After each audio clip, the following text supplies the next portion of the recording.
In this video, we'll be taking a look at two NFL games happening on January 1st, 2023, and providing you with free team picks and total picks for each one of those games. So 2 picks for each game, 4 picks in total. Welcome back to Cash Out Sports. Let's dive right into it. Oh, and don't forget to subscribe and to click the bell icon to get notified as soon as these videos get released, so that you have more time to plan out your bets as we provide these videos on a daily basis. I can guarantee that you'll have all the important information that you'll need on these two NFL games after fully watching this video. One more thing before we start. If you would like to gain access to our best exclusive betting picks to take your sports betting journey to the next level, then check out our Patreon in the link down below, where we offer anywhere from 1 betting pick a day up to 10 betting picks a day and much more. Now let's get started. Los Angeles Rams versus Los Angeles Chargers. The Los Angeles Rams meet the Los Angeles Chargers in the Battle of Los Angeles showdown on Sunday afternoon. The Rams found the win column with a blowout home win against the Broncos on Christmas Day. The Chargers posted a road win against the Colts on Monday night. These rivals last met in 2018 in a game the Rams won by a 35-23 score. The Los Angeles Rams will look to build on their 51-14 beatdown win over the Denver Broncos in their last game. Baker Mayfield has thrown for 571 yards, 4 touchdowns, and an interception on 69% passing, while Cam Akers has a team-high 559 rushing yards and 7 rushing touchdowns this season. Tyler Higbee has 65 receptions for 576 yards, while Ben Skowronek and Allen Robinson each have 300-plus receiving yards as well this season. On defense, Bobby Wagner has a team-high 126 total tackles, while the Rams' defensive unit as a whole has combined for 35 sacks and 14 interceptions this season. The Los Angeles Chargers will try to build on their 20-3 win over the Indianapolis Colts last time out. Justin Herbert has thrown for 4,254 yards, 21 touchdowns, and 10 interceptions on 68% passing, while Austin Eckler has rushed for a team-high 759 yards, while Mike Williams has a team-high 769 receiving yards, and Joshua Palmer has 730 receiving yards. Austin Eckler has 647 receiving yards, and Keenan Allen and Gerald Everett each have 500-plus receiving yards as well on the year. On defense, Drew Tranquill leads the Chargers with 129 total tackles, while the Chargers unit as a whole has 35 sacks and 13 interceptions this season. The Rams are 1-3-1 against the spread in their last 5 road games and 2-6-1 against the spread in their last 9 Week 17 matchups, while the under is 5-1 in their last 6 games following a win. The Chargers are 5-2-1 against the spread in their last 8 games overall and 1-3-1 against the spread in their last 5 games following a win, while the over is 5-2 in their last 7 games against a team with a losing record. The Los Angeles Rams won last week, but have now lost 7 of their last 10 games and are still without Stafford, Kupp, and Skowronek. The Chargers are still on a roll, having won 4 of their last 5 games. The Rams' ground game has done almost nothing, and I don't expect QB Baker Mayfield to have much success against a strong pass defense. In terms of pass defense, the Chargers are ranked 10th in the NFL. Furthermore, the Rams have been exploited all season in the air. They allow an average of 226 passing yards per game, ranking them 22nd in the league. This is critical for the Chargers because Justin Herbert has delivered at least 300 passing yards in 3 of his last 4 games. The Chargers weren't really tested by the Colts on Monday night, and I don't see them being challenged by this Rams team. Sure, the Rams put up 51 on Denver's defense, but the Broncos just looked like they quit in that game. The Chargers are still fighting for playoff positioning, and I'm sure would much rather have a game against Tennessee or Jacksonville than the defending AFC champs in Cincinnati on the road. I think the Chargers come to play here and take care of this one by at least a touchdown. So the Los Angeles Chargers to win and cover the spread as favorites is our full game side pick.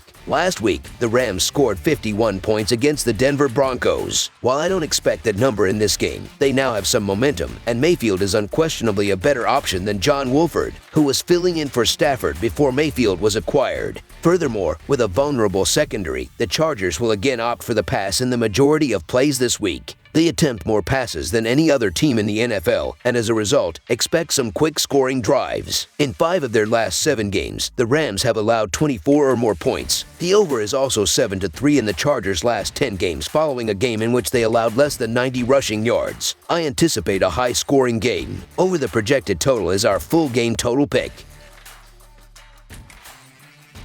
Pittsburgh Steelers versus Baltimore Ravens. The Pittsburgh Steelers are on the road for a Week 17 AFC North showdown against the Baltimore Ravens on Sunday Night Football. The Steelers defeated the Las Vegas Raiders 13-10 in Week 16 and have won 2 straight and 4 of the last 5. Baltimore was a 17-9 winner over Atlanta in Week 16, and the Ravens have won 3 of the last 4. Pittsburgh remains on the bubble for an AFC playoff berth but needs 2 consecutive victories and help from other teams. Baltimore continues to battle Cincinnati for first place in the AFC North and has already clinched a spot in the postseason with the worst result a wildcard place. Deontay Johnson is questionable for Sunday for Pittsburgh, while several players are out for the Steelers. Baltimore's injury list is very extensive and includes quarterback Lamar Jackson, who is questionable, as well as wide receiver Rashad Bateman, while defensive end Calais Campbell and wide receiver Deshaun Jackson are both questionable. The Pittsburgh Steelers will look to build on their 13-10 win over Las Vegas in their last game. Kenny Pickett has thrown for 2,041 yards, 5 touchdowns and 9 interceptions on 65.2% passing, while Najee Harris leads the Steelers in rushing with 843 rushing yards and 6 touchdowns this season. Deontay Johnson leads Pittsburgh with 82 grabs for 809 receiving yards, while Pat Freiermuth has 696 receiving yards and George Pickens has 700 receiving yards as well this season. On defense, Myles Jack has a team-high 100 total tackles, including 59 solo tackles, while Alex Highsmith has a team-high 12 sacks and Minkah Fitzpatrick has 5 interceptions this season. The Baltimore Ravens will try to build on their 17-9 win over Atlanta last time out. Lamar Jackson has thrown for 2,242 yards, 17 touchdowns and 7 interceptions on 62.3% passing, while also leading the Ravens on the ground with 764 rushing yards and 3 touchdowns this season.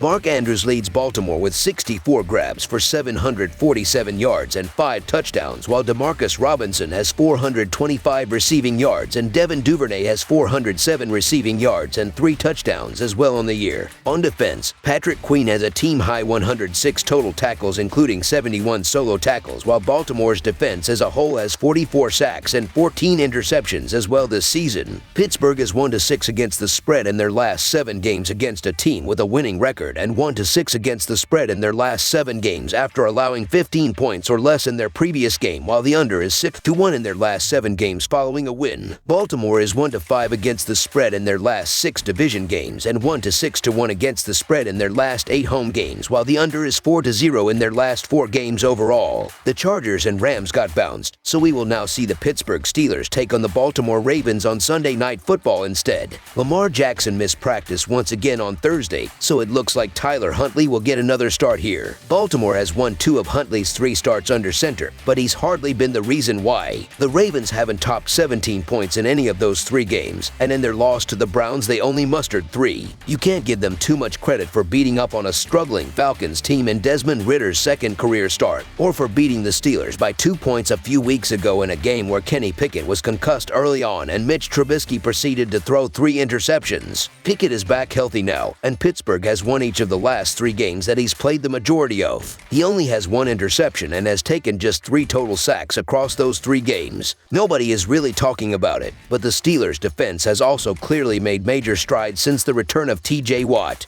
He's made all the difference in the world, and the Steelers have now given up 17 points or fewer in 5 straight games. This is a revenge spot for Pittsburgh after they lost a heartbreaker to Baltimore a few weeks ago, and they've still got a chance to ensure Mike Tomlin doesn't notch his first losing season. Nobody's been paying any attention because of their abysmal start, but the Steelers are 5-2 in their last 7 games, and I'm pretty skeptical of the Ravens right now. So the Pittsburgh Steelers to cover the spread as underdogs is our full game side pick. The Steelers have given up 17 points or fewer in 5 straight games, and the only team to top that recently against them was the Bengals and their elite offense. Needless to say, Joe Burrow isn't walking through that door for Baltimore. Instead, they've got Tyler Huntley, who hasn't shown much of anything in his 3 recent starts in place of Lamar Jackson. Huntley is averaging an awful 5.8 yards per attempt, and he has thrown just 1 touchdown on 91 pass attempts while absorbing 6 sacks. It's not even like he's making up for it on the ground, as he's averaging just 3.2 1.1 yards per rushing attempt. Last week, he couldn't even top 115 yards against Atlanta's barely their secondary. It's not like Kenny Pickett is going to light up the scoreboard either, and even when they won this past week against the Raiders, Pittsburgh still only managed to score 13. It's an AFC North slugfest, so I've got to gravitate towards the under even though this total is pretty low. Under the projected total is our full game total pick.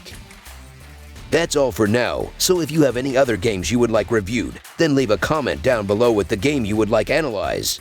Subscribe to our channel, leave a like on this video, and we'll get to it as soon as we possibly can. We would also love to hear your opinion on the picks presented to you in this video, whether you agree or disagree with them, so leave a comment down below and do let us know.